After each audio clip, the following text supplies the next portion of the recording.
Video number 1 of my first Madden 23 ebook. As always, we're going to try to do something a little bit different, a little bit out of the ordinary, a little bit unusual. First, by picking a book that isn't widely used in the run and gun offense, and second, by approaching it a little bit differently. Okay, there are lots of pros out there and content creators out there that put out ebooks that are basically a series of a bunch of good plays. Okay, and they do a really good job at that. Nothing wrong with that at all. I also do that. I've done that in the past. What I want to do here, though, is focus on building a philosophy of play and using specific plays to actually just implement that philosophy. So in theory, you could apply this content that I'm coming out in this ebook to any playbook in the game, both in terms of the style of play and the little tricks and suggestions that supplement it. But I think run and gun has a lot of interesting aspects of it that will help us keep our opponent constantly chasing the game, while also having all the tools available to implement this philosophy. So what exactly is that? Well, as with any good ebook, it starts with a lesson in soccer, particularly in the idea of positional play, popularized by one of the best soccer coaches and maybe one of the best coaches in any sport ever, Pep Guardiola of Barcelona, Bayern Munich, and recently with Manchester City. And although the details of positional play can go on much longer than even this video, the main idea is grounded in the constant occupation and spacing of specific zones in the field. The way he breaks them up is more complex than what I'm showing here, but basically speaking, the idea is that no more than 2 players can occupy a single vertical line. Okay, so you have 2 and 7 here on the sideline, 4 and 8 in this half space region right here, 6 and 9 in this middle region here, and likewise in this half space and this sideline right here.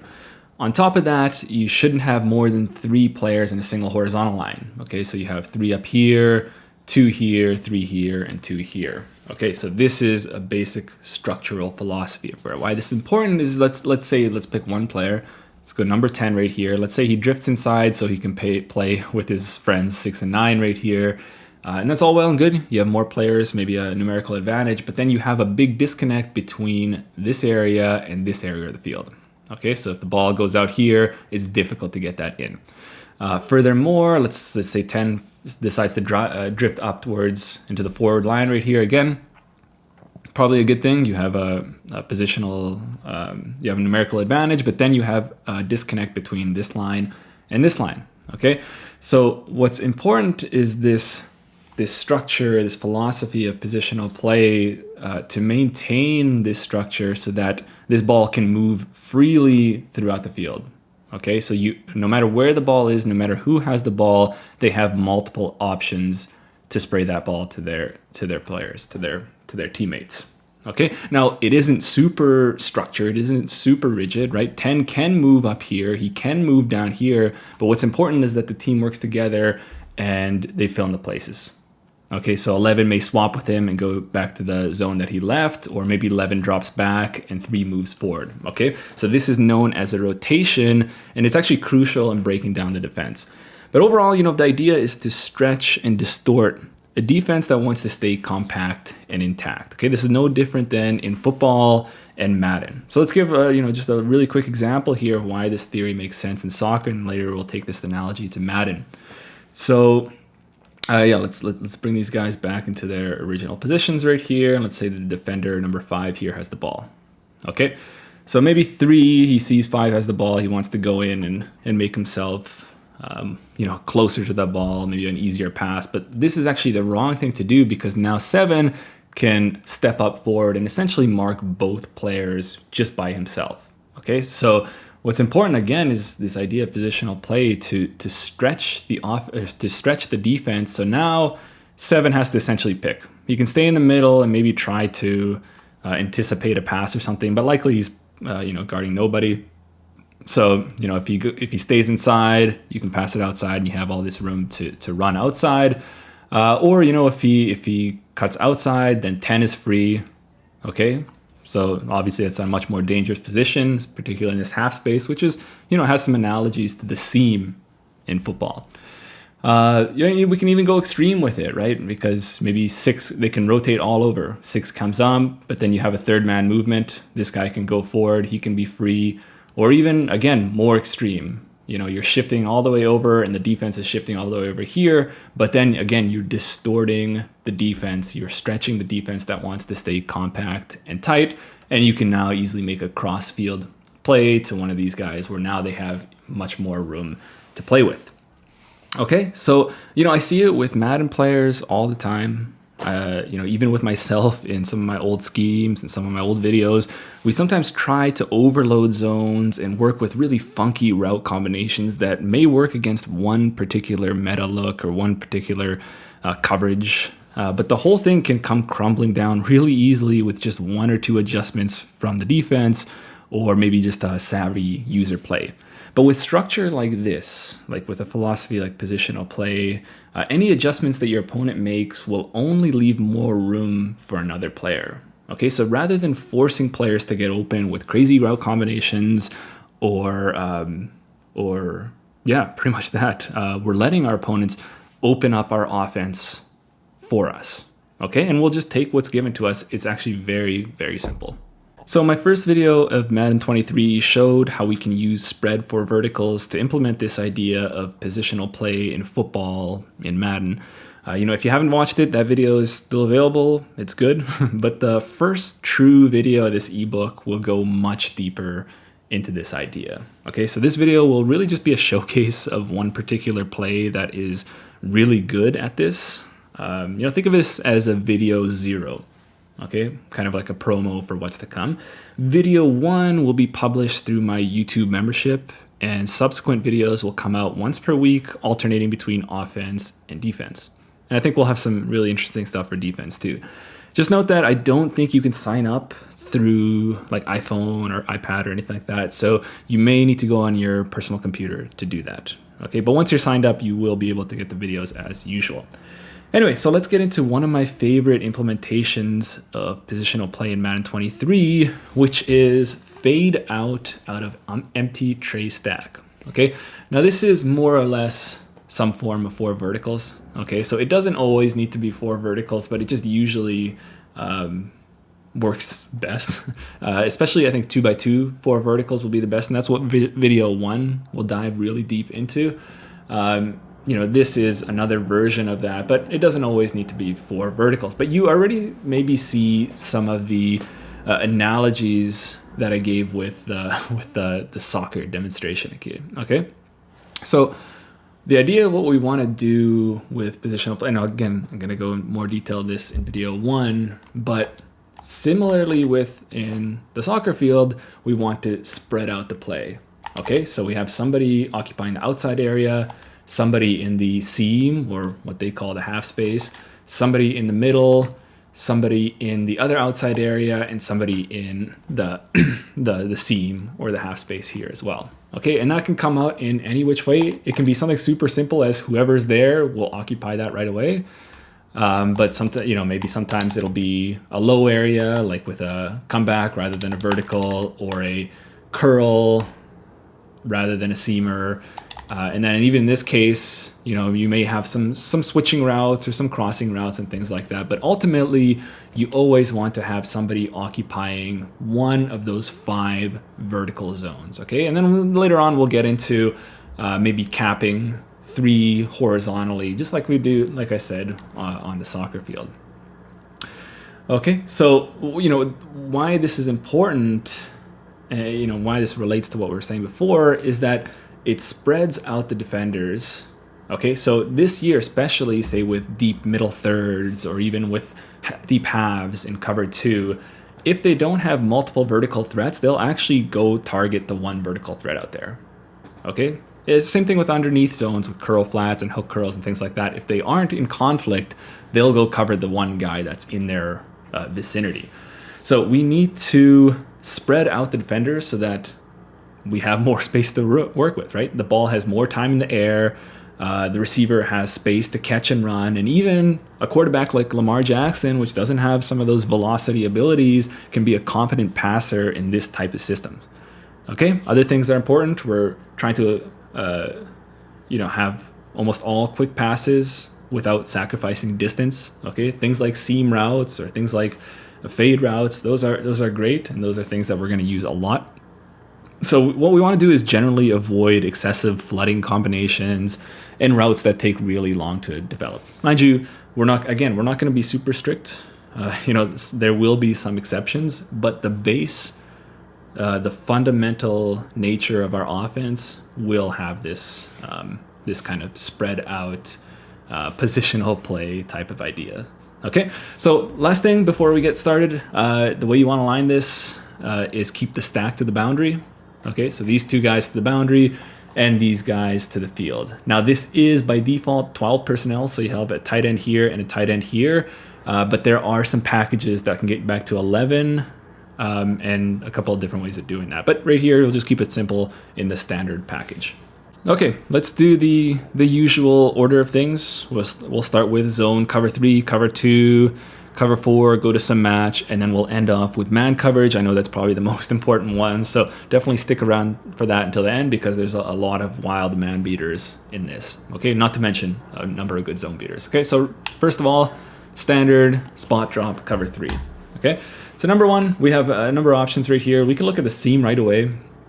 For whatever reason, this seam doesn't get bumped in this look. So this is already a great play, a great route to attack cover 3, but it's made even better because there's really no way to bump this guy. Okay, so you'll see the flat defender, zones out, and you can find that easy 25 yards. Now, I won't go into too much detail. This is saved for version 1, the next video for the memberships, but I'll just show you why it's important to space these things out. Let's say for whatever reason we want to put our number 3 hill on a drag route for some reason. This is a bad idea, even if we don't intend to throw that crosser, which actually against cover 3 we will. It's not a good idea because now that middle third safety doesn't need to split anybody. Okay, so that crossing route is holding him in the middle of the field, but without that crossing route there, now you see that the safety can make a play and come closer to that number 2. Now, in this case, because the seam doesn't get a reroute on 2, I probably could have thrown that earlier and been okay, but again, we're not talking about specific little minutia here. We're talking about overall philosophy that in the end will allow us to have better completion numbers and more efficiency in offense. Anyway, back to the things. Okay, now let's pretend for whatever reason they have a situation where they're able to protect the seam. So maybe there's something out there, but I haven't seen anything yet where that guy can actually be bumped. But let's say, they're tired of that seamer and they want to protect it and they man up that flat defender. You do have the option of converting the outside guy to a comeback route. Okay, so this is nice because he can get underneath that third, but it also kind of works to stretch the field a little bit. So I really like comeback routes, particularly if you have a mid-out elite, so they can have a sharp break on their comeback and you can throw those completions. Okay, we also have the crosser. The crosser is probably something that will be taken by the user, but maybe the user wants to go and help out on that seamer. And in that case, you have this crossing route that gets wide open. I probably could have waited for even longer there. So let's do that. Let's wait for longer here. And I think we should be able to get a 1-play score. Okay. 40 yards isn't bad. Okay, so right away against cover 3, you can throw to number 1 if he's on a comeback, number 2 all the time, number 3 pretty much all the time. And then over here. Okay, so you can throw to this little in-breaker. There's a lot of things we can do with this kind of in-breaking out route, but you can even just leave it stock right there. You get in this nice sweet spot right here. We can throw that ball really easily. Likewise, we can just straight up streak him instead. So he's gonna go into the seam right here. We throw that with an inside pass lead and get even more yards. But actually against cover 3, what's also nice with this seam, there I had to kind of use body positioning, but if you don't want to throw that, you can also throw this fade route right here, right there, toe tap that works as well. But, if you do that also that kind of gets in the way of this crossing route. So I think just leaving it stock is totally fine. All 5 of these routes, well, not so much this one, but if you put them on a comeback, all 5 of these routes will get open against cover 3, which is kind of insane. Okay, moving on to cover 2. Okay, so cover 2 is usually pretty obvious. Like the positioning of the corners, they're either pressed up or they're 5 yards off. So what I would do in this case is I would convert this route to a hot route fade And why that's important is because that allows you to get an outside release on that corner. And with that outside release, if you have a little bit of time in the pocket, you can get position away from the safety and you get a big completion there. If you have something that might be, like say there's a few new coverages in the game, like cover 2 invert, where it's a mix of cover 3 and cover 2 and it looks like cover 3, or if they're backed off, something like this, it's better to use, actually it probably doesn't matter, you can still use the fade, or you can just leave this fade right here, because your opponent isn't going to get a jam on you, so you can just kind of run right past him. And in some cases, it might be a little bit better with that route. But again, it's important to space the defense. Okay, that throw is only possible because we have other vertical routes holding that safety. Okay, so let's run 2 underneath right here, and let's try the exact same thing. Now that safety doesn't have really anybody to guard otherwise, and he can go right towards that ball and try to make a play. Okay, so that's crucial. Otherwise, if they're running just a regular cover 2 right here without a middle third, again, I explained this before, Tampa 2 in this game, for whatever reason, they don't play Tampa 2. Okay, so this middle read just kind of covers nothing. So you could, if you wanted, you can try to hit number 2 in the post shot right here. I mean, it is the tight end, so he's kind of slow. So you can throw it here and maybe get some positioning. That time I got a little bit lucky. But I think for the most part there, you're fine with just hitting the fade on the outside right here. The crosser right here likely won't get open. Okay, especially, the user might cover him. He might get open in a situation where they're running some crazy cover 2 blitz, and they only have 2 verticals. In that case, he can get obviously open for you. So keep that in mind if it's one of those crazy cover 2 blitzes. But otherwise, he's likely going to be covered. Okay, on the left right here, we have a number of options again. So we can look at, you saw against cover 3, we hit this out route as he was breaking inside and up. But now there's actually a defender in that zone. But what's beautiful about this route is we have a second chance. Okay, we can throw it right here, right underneath that cloud. Or, I mean, you can't throw that if they have a hard flat, but if they threw the hard flat, then you have that fade on the outside. And actually, with the way cloud flats are this year, this fade will get open regardless. Okay, because this out route will hold the cloud flat. This crosser, if you have him in, will hold the safety on that side. And you see, you'll just round this guy, and you have this nice completion down the sideline. Maybe you break the safety and you're in for the score. Okay, really nice, right? Now this is all possible, right? We're not just looking at this side, this route combination right here. That's only possible because this guy right here. So everything that I'm showing you is because every player on the field has some sort of positional requirement, okay? Either they are going to be a pass catcher or they are spreading the field of play so somebody else can get open. Okay, so your opponent has 7 zones, maybe 8, and they can move them around all they want, but likely will always have at the very least 1 guy open, but in a lot of cases it's 2 or 3 guys open as well.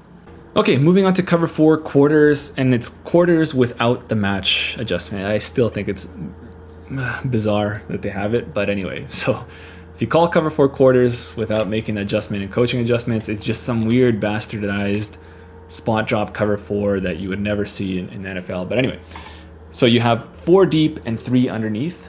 So you have a number of options right here. Again, the seam, the slot guy doesn't get bumped. I don't know why, but because of that, we can essentially just snap throw this and get an easy 15 yards. Pretty nice. The crosser runs into the middle of the field where there are 2 safeties and this 3 receiver hook. So likely he won't be an option for you, but you saw that seam get open. If your user goes there to protect that, now all of a sudden you have this crosser wide open. Okay, so keep that in mind. Likewise, you have this little in breaking out on the other side. Again, he's going to get open right here. And then again, because this is some weird bastardized version of spot dropping cover 4 with some legacy kind of matching attached on, there is a way that we can beat this for a 1-play score.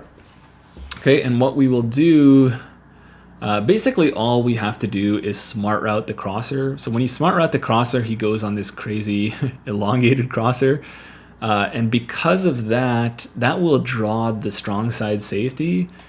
And once he gets drawn in, you can throw to the number 2 right there. And same thing with cover 3. If they're trying to protect the seam with man up or maybe a vertical hook or something like that, you always have the option of putting a comeback, especially if it's off coverage. It's likely not going to be cover 2. You always have that option of doing the comeback route right here and getting an easy completion that way. And same thing on this other side. If you have a vertical, if they put I guess they can't really do that. If they try to pop a hook out here or man up on this out route right here, you won't be able to throw immediately, but then you will be able to throw on your second opportunity on that out route, which is nice. Okay, now we are playing against cover 4 quarters again, but it is actually matching quarters. Okay, now quarters really doesn't handle this route combination well. Okay, so in this case, I'm not making any sort of hot routes or anything.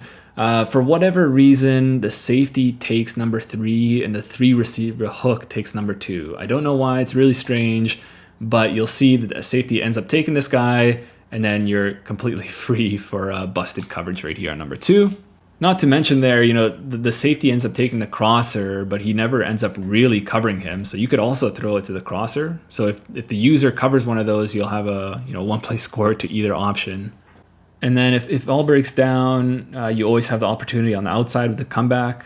Again, having a mid-out elite is important there, and you can't anticipate that. You actually have to throw that after his break, but you should be able to squeeze that in, no problem.